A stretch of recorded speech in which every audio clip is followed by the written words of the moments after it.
court, l'eau claire qui chante, l'eau claire qui vit.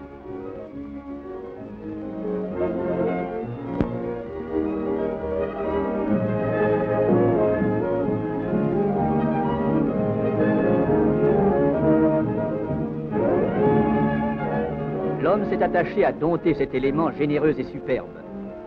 Il domine l'eau par la navigation. Il capte son énergie pour faire tourner ses machines. Mais malgré le génie de l'homme, l'eau demeure un élément indompté.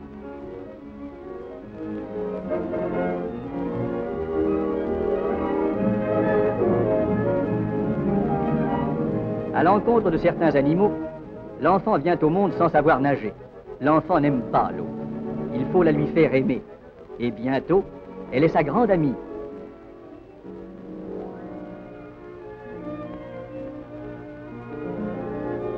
Lorsque le soleil flamboie dans le ciel d'été et que ses rayons chauffent et brunissent les corps, les piscines se peuplent d'une foule joyeuse qui vient y puiser un peu de fraîcheur et un plaisir réel, celui que procure la natation. Pour l'enfant, ce sport est un jeu, le plus sain, le plus varié que l'on puisse imaginer, et il ne nécessite pas un équipement compliqué. Pour orienter l'enfant de bonne heure vers la pratique de ce sport, il faut prendre quelques précautions élémentaires, surtout au début. La maman est là, l'enfant a confiance en elle, il se laissera guider. Il sait bien qu'auprès d'elle, il n'aura rien à craindre. Ne trompez jamais les enfants. Ne les ridiculisez pas, car ils fuiront la leçon ou même la simple baignade. Enseigner est un art. Sachons le pratiquer.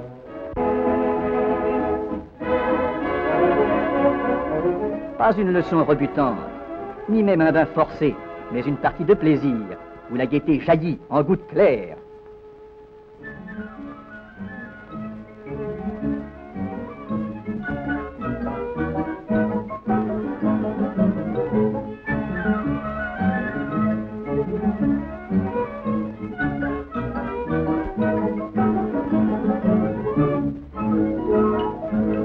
Le jeu rythme presque naturellement les mouvements respiratoires, qui deviennent ainsi plus libres et plus amples. L'apprentissage des mouvements n'est plus ensuite qu'une question d'habitude.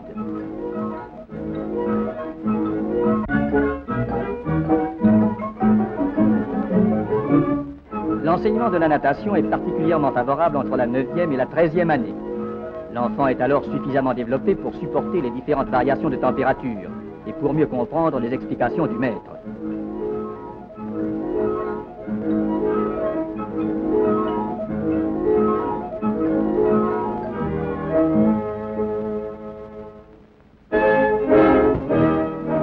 La brasse est la nage du débutant. L'étude à sec sert à fixer l'image du mouvement et prépare le corps à l'immersion.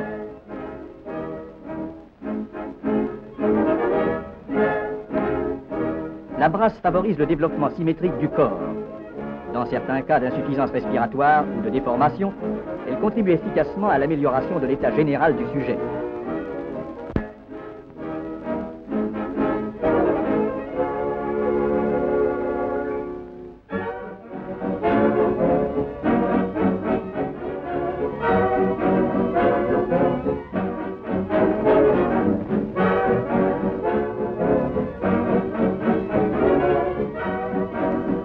Les ceintures de liège ou de caoutchouc permettent d'accélérer l'apprentissage des mouvements.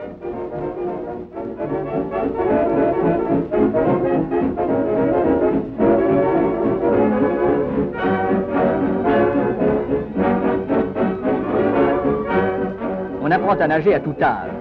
On peut apprendre même sans professeur. Il est cependant préférable d'être guidé dans ses débuts afin d'éviter de mauvaises habitudes. Le professeur doit avoir de la patience, de la douceur et de la persuasion.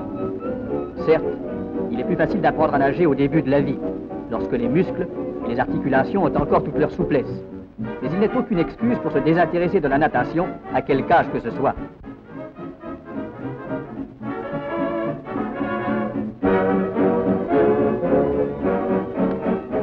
Les leçons collectives par petits groupes donnent d'excellents résultats. Mais reprenons l'étude des mouvements de brasse. Le premier mouvement consiste à ouvrir les bras, les plier ensuite, coudes au corps, doigts sous le menton. Les allonger, les porter dans le prolongement du corps. marquer un temps d'arrêt, les bras allongés en avant. Passons aux jambes. Elles restent d'abord immobiles. Sont pliées ensuite, genoux écartés, talons réunis, les pieds dirigés vers l'extérieur. Puis allongés en les ouvrant largement. Et enfin réunis pour revenir à la position de départ. Tous les mouvements sont liés. La mise au point de la technique du rythme et de la coordination des mouvements est la dernière phase de l'enseignement de la natation.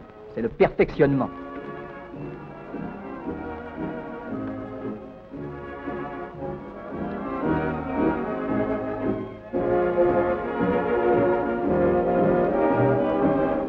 Lorsque le corps se trouve entièrement immergé, les bras dans le prolongement du corps, les jambes souples et fermées, on retrouve la position de départ de toutes les nages.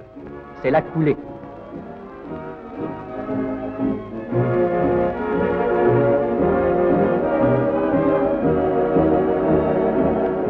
La nage la plus rapide est le crawl. Aucune interruption, si minime soit-elle, ne marque la progression du nageur de crawl. Cette progression est aussi continue et régulière que celle d'un canot propulsé par une godille.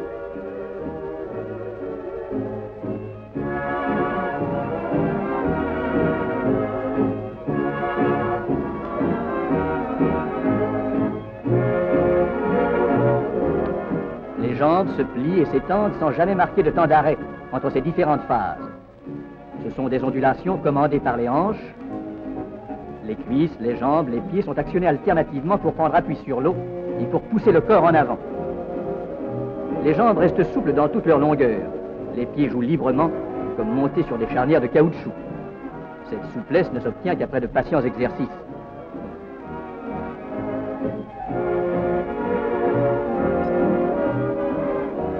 Dans cette nage, les bras jouent le rôle principal. Ils pénètrent dans l'eau et, avec l'appui de l'épaule, exercent une pression continue sur la masse liquide à la manière des pales d'un bateau à roues.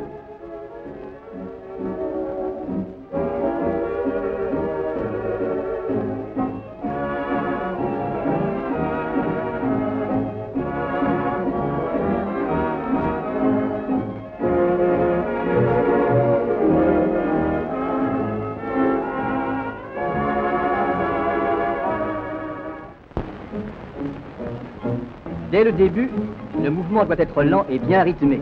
Il donne à la nage un caractère harmonieux et facilite la respiration. Une légère rotation de la tête sur le côté permet l'inspiration qui est buccale. L'expiration, à la fois buccale et nasale, se fait pendant l'immersion de la face.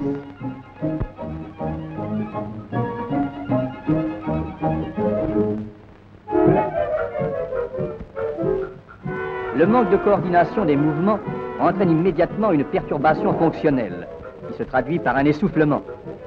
Mais cet essoufflement est passager et quelques exercices respiratoires permettent aussitôt de rétablir l'équilibre.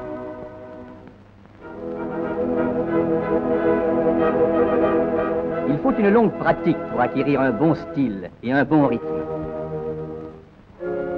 Si le coureur à pied peut contrôler lui-même sa foulée, son allure et sa tenue, le nageur est incapable de se faire une notion exacte de son comportement dans l'eau. Il a besoin d'un entraîneur qui le conseille.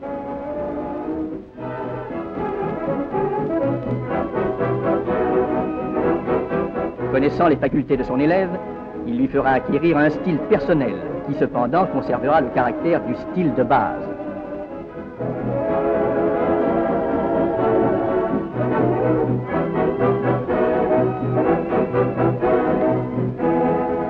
Le professeur dirige la défense musculaire et nerveuse de son élève par un entraînement progressif et rationnel. Pour chaque sujet, la défense physique devra être proportionnelle à sa résistance et la fatigue musculaire ne devra jamais être préjudiciable à sa santé.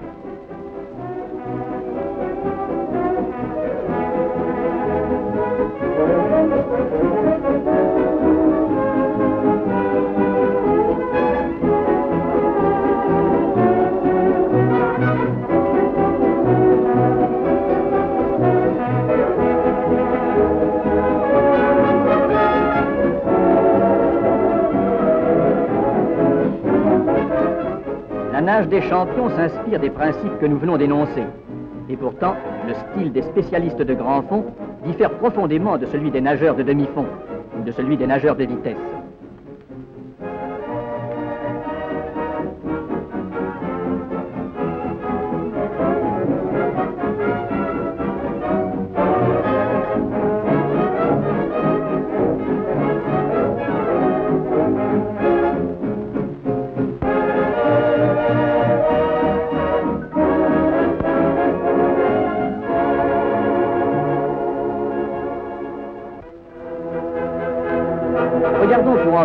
profit le plongeon de départ des frères Valeret, au stade des Tourelles.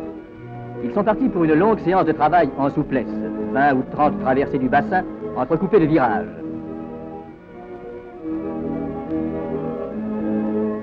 Mais si Jean Valeret est surtout un spécialiste du crawl, son frère Georges est particulièrement doué pour la nage sur le dos.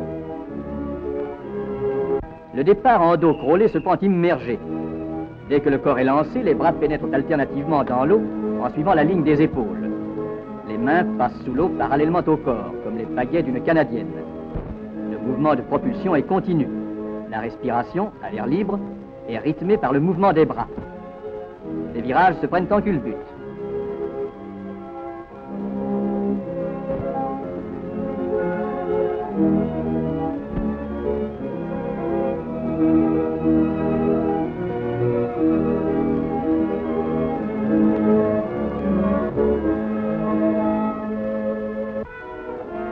Plongez maintenant. Étant à genoux, la tête entre les bras, vous n'éprouvez aucune appréhension à vous incliner vers l'eau, jusqu'à basculer. C'est la méthode la plus simple. Ce n'est pas celle des champions de haut vol. Pour la première fois, la caméra a fixé pour vous les impressions du plongeur s'élançant dans le vide. La chute atteint 60 km à l'heure. Impressionnant, n'est-ce pas?